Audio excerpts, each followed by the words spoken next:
국민의힘 사무총장 교체는 윤석열 후보 측 요구대로 정리가 되는 것 같은데요. 선대위 인선은 아직입니다. 김재원 최고위원과 이야기 나눠보겠습니다. 김 최고님 안녕하십니까? 네, 안녕하세요. 예. 얼마 전에 위원님 김종인 전 비대위원장 만났다고 하셨는데요. 뭐 어떤 이야기가 그게, 있었습니까? 아니, 우리 후보 선출 직전에 예. 만나서 앞으로 선대위원장으로 오셔야 되지 않느냐 예. 하면서 그동안 제가 이제 비대위원장으로 모신 다음에 예. 연락도 잘 못 드리고 해서 인사차 찾아뵀었습니다. 예. 그럼 후보 선출 이후에는 만나 보시지 못하고요? 예, 그렇습니다. 예. 어떻게 전망하고 계십니까? 김종인 비대위원장이 합류하리라고 보십니까? 지금 상황은 이미 윤석열 후보가 공개적으로 예. 비대위원장을 지낸 김종인 위원장에게 선대위원장을 사실상 제안한 것 아니겠습니까? 그리고 김종인 위원장도 대선에서 역할을 하겠다는 생각은 강하신 걸로 알고 있거든요. 예. 그러니까 저는 어떤 형태로든 선대위에 참여하시고 또 원톱으로든 하여튼 총괄선대위원장을 맡으셔서 대선을 지휘해 주시지 않을까 하고 기대하고 있습니다. 그 문제는 결국 권한 아니겠습니까? 김 전 비대위원장한테 어느 정도 권한을 주느냐? 그 부분은 아마 윤석열 후보와 예. 잘 조정해서 정할 일이지만 윤석열 후보도 김종인 위원장이 적절하게 역할을 하실 수 있도록 배려를 하고 또 그런 공간을 마련해 줄 거라고 생각하고요. 예. 김종인 위원장도 그런 전제 조건을 마구 내세우시면서 예. 어떤 조건을 달고 그러지는 않으리라고 생각합니다. 다만 최소한 자신이 역할할 수 있는 정도의 조건을 만들어주기를 기대하지 않을까. 저는 그 정도로 보고 있지 지금처럼 정권을 주지 않으면 안 온다든가 정권을 달라고 요구한다든가 지금 그런 상황은 전혀 아닌 것으로 알고 있습니다. 그러면 의외로 빨리 풀릴 수 있겠네요? 저는 이게 크게 문제가 되리라고 생각하지는 않습니다. 그러면 다만 이제 예. 선대위를 어떻게 구성하는지 또 선대위를 어떻게 구성해서 김종인 위원장의 역량을 발휘할 수 있도록 만들어주는지 그런 점에 대해서 조금 관심을 갖지 않을까 생각합니다. 그럼 이번 주 내에 인선이 완료가 될까요? 어떻게 보세요? 가능하면 그렇게 좀 노력하고 있는 것으로 알고 있습니다. 그런데 예. 구체적인 날짜까지 미리 산정할 수가 없는 것이 또 인선을 해나가면서 협의를 하다가 좀 주춤할 수도 있는 것이고요. 예. 예기치 않는 인적 구성의 또 변화라든가 그런 필요성 때문에 또 주춤할 수는 있는데 그래도 최대한 신속하게 진행이 되지 않을까 저는 그렇게 예상합니다. 김병준 전 비대위원장은 어떻게 되는 겁니까?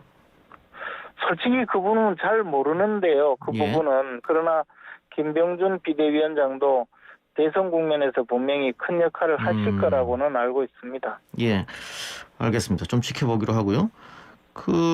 어제 제가 이준석 대표 인터뷰했는데 당원 게시판에서 이준석 나가라 이런 얘기를 질문했어요. 크게 신경 쓰고 있지는 않던데 어쨌든 당원 게시판이 시끄럽습니다. 최고위원님 보기에는 어떻습니까? 이제 당의 구성원들이 여러 가지 걱정하는 의미에서 또 그런 의사 표현을 할 수가 있는데 예. 이준석 대표도 나름대로 지금 자신의 역할을 열심히 하려고 하는 과정에서 나온 이야기이고 특히 예. 이제 우리 당이 그동안 좀 접근 자체가 좀 어려웠던 젊은 세대들, 청년 세대들에게 나름대로 역할을 하고 있기 때문에 저는 이준석 대표가 앞으로도 우리 당에서 중요한 역할을 해야 된다고 믿고 있습니다.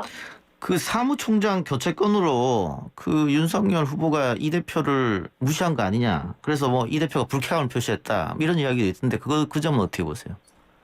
그런데 이제 우리 당의 당원에 이미 당무 우선권 또 말하자면 제가 비상대권이라고 표현을 한 바 있는데요. 예. 윤석열 후보의 그 결정에 따라서 예. 사무총장 인선을 할 수 있는 지금 단계이고 그것이 맞거든요. 그러나 당대표로서 또 자신이 그 생각하는 바가 있기 때문에 서로 협의하는 과정이라든가 그런 절차 면에서 이준석 대표가 다소 그 좀 생각이 다를 수는 있겠지만 근본적으로 임명권자는 윤석열 후보입니다. 예. 그래서 그 자체에 문제가 생긴다고 보지는 않고요. 앞으로 이제 그 대선 과정에서는 많은 또 협조 관계가 필요하거든요. 예. 그러한 내용 때문에 어제도 윤석열 후보가 이준석 대표와 직접 만나서 대화를 한 것 아닌가 뭐 그렇게 추측하고 있는데요. 예. 이후에는 이제 그런 사무총장 인선 문제 때문에 뭐 저 의사소통에 문제가 생긴다든가 또는 뭐 다른 이야기가 나온다든가 할 가능성은 저는 없다고 봅니다. 예, 그 최고님 말씀대로 뭐 권한이야 윤석열 후보한테 있다고 하더라도 절차 문제, 그러니까 양해나 이해, 그 협조를 구하는 것 이것이 좀 뭐 부족하지 않았느냐. 아마 이 대표는 그렇게 생각하는 것 같던데요. 뭐 그런 부분까지도 마찬가지로 임명권자가 결정하고 다만 그 결정해서 의사를 전달해 주는 과정에서의 문제이고 그것이 뭐 그렇게 앞으로 또 계속 문제가 될 그런 예. 정도의 큰 문제는 아니라고 봅니다. 예. 이미 그런 문제가 해소된 것으로 알고 있습니다. 어제 그 보도를 보면 권성동 의원으로 사무총장이 바뀌었다 이런 보도가 나왔는데 오늘 기사를 봤더니 또 윤 후보는 결정된 것은 아니다 이렇게 얘기했습니다. 뭐가 맞습니까? 그것도 저도 뭐 사실 언론 보도 외에 일부러 제가 따로 확인해 보지 않아서 잘 모르는 상황이거든요. 예. 굳이 제가 이제 그 내용을 뭐 일일이 다 알아서 해설을 하고 이러다가는 또 좋지 않은 또 문제가 생길 수도 있으니까요. 그러나 뭐 저는 권성동 의원이 맡아도 적임자가 잘 맞는 적임자가 그 사무총장을 맡아서 일을 잘 할 수 있으리라고 기대하고 있고요. 윤석열 후보가 또 조금 신중을 기하고 인선에 또 그 신중을 기하고 있다면 그에 맞춰서 또 적임자가 만들어지지 않을까 생각합니다. 아직까지 뭐 공식적으로 결정된 바 없다고 하니까 조금 더 기다려보는 것이 맞지 않을까 생각합니다. 알겠습니다. 다른 이야기도 좀 여쭤보죠. 어제 최고위 회의에서 이재명 후보 부인 김혜경 씨 낙상 사고와 관련한 가짜 뉴스에 대해서 최고위원님께서 이재명이면 그럴 수도 있겠다 이런 말씀을 해서 조금 논란이 있었는데요. 그 부분은 뭐 이재명 후보가 실제로 그랬다고 이야기한 것이 전혀 아니고 예. 또 저도 그 민주당의 그 발표 결과를 보면 그런 뭐 소문이 나오는 그런 내용이 사실이라고 전혀 믿지도 않습니다. 그런데 제가 이야기한 것은 이제 이재명 후보가 평소 좀 그 부정적인 인상을 많이 심어줬기 때문에 이런 뉴스도 좀 더 빨리 퍼지고 넓게 퍼지고 또 국민들 사이에서도 뭐 이재명 후보라면 그럴 수도 있겠다 이런 식으로 받아들여지는 것인데 그것을 국민들 상대로 고소 고발을 하고 억압을 하고 빡지르고 하는 것은 잘못이다. 이것은 스스로 좀 성찰을 해달라. 어떻게 유권자인 국민에게 너무 지금 강하게 나오는 것 아니냐. 이것은 좀 잘못이다. 그런 지적을 한 것입니다. 똑같은 소문이 만약에 윤석열 후보나 안철수 후보에게 나온다면 사람들이 그걸 믿겠느냐. 헛소리다 그렇게 생각하지 않겠느냐. 그러나 윤석열 후보니까 또 뭐 그럴 수도 있겠다라고 믿는 사람이 있으니 자꾸 퍼진 것 아니냐. 뭐 다시 말씀드리지만 제가 그것을 믿는다는 것도 아니고 알겠습니다. 맞다는 것도 아니고요. 그러나 뭐 후보가 스스로 보여준 지금까지의 여러 가지 부정적 인상 때문에 좀 더 그것이 많이 퍼진다. 그러니까 스스로 좀 돌이켜보라. 그 이야기였습니다. 김 최고님 어떤 의도로 하신 말씀인지 알겠는데 이런 가짜 뉴스가 윤석열 후보나 윤석열 후보 가족한테도 일어날 수 있는 거 아니겠어요? 그래서 선거 기간이고 하니까 이런 불법적인 행위에 대해서는 당이 다르더라도 같이 공분해야 되는 거 아니냐 이런 또 반론이 있어서 제가 여쭤봤어요.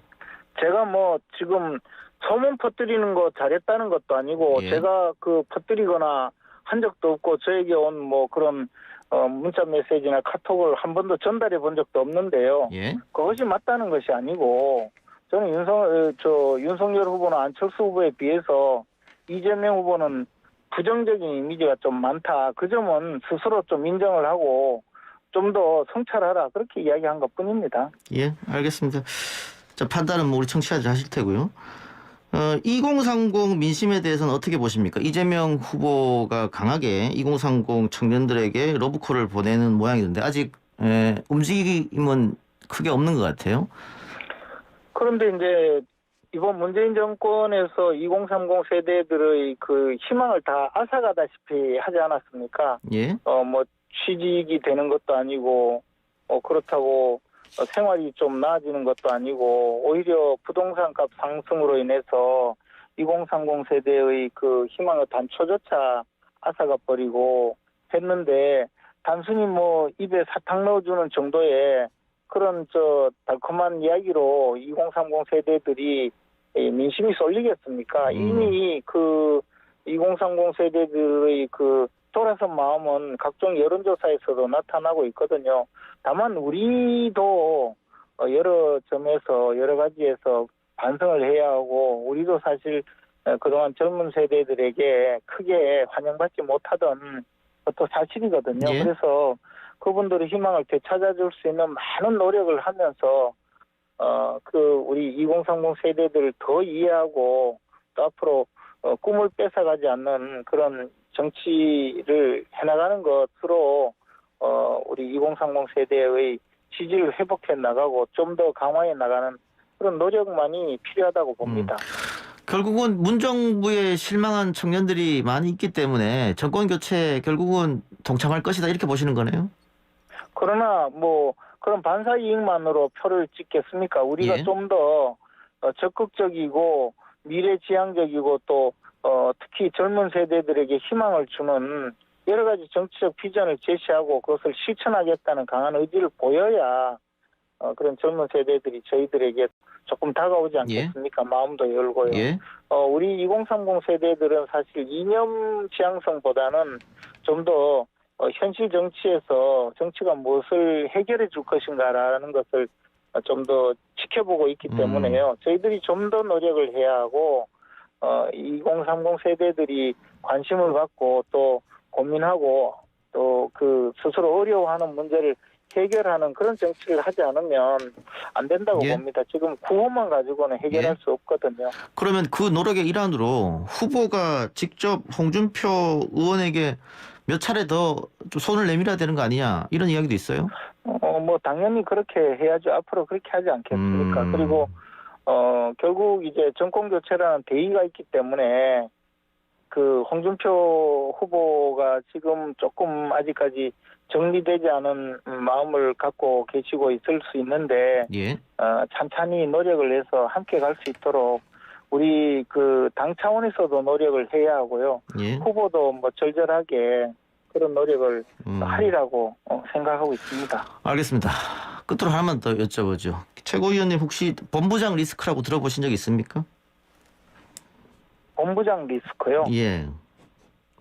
저는 처음 듣습니다. 윤석열 후보 본인 또 부인 장모 이렇게 지금 어쨌든 경찰 수사 또 공수처 수사 대상이기도 하고 뭐 입건된 것도 있고 재판 받는 것도 있으니까 이게 대선 전에 리스크가 될 수도 있다 이런 이야기인데 어떻게 생각하십니까? 이 정권부터 시작해서 권력의 그 전위대로 지금 나서고 있는 공수처, 검찰 모두가 오로지 그것을 위해서 지금 없는 제도 뒤집어 씌우려고 노력하지 않겠습니까? 그러나 그것이 그렇게 쉽지도 않을 것이고 그런 정치 공작적 수사가 과연 성공할 수 있겠습니까? 그리고 만에 하나 그 수사기관이 나서서 그렇게 대선에 개입하기 위해서 없는 죄를 뒤집어 씌우는 그런 수사를 한다면 국민들이 가만히 있지 않을 거라고 믿고 있습니다. 그리고 저희들도 그 점에 대해서는 예의주시하고 적절한 응분의 조치를 할 예정입니다. 예,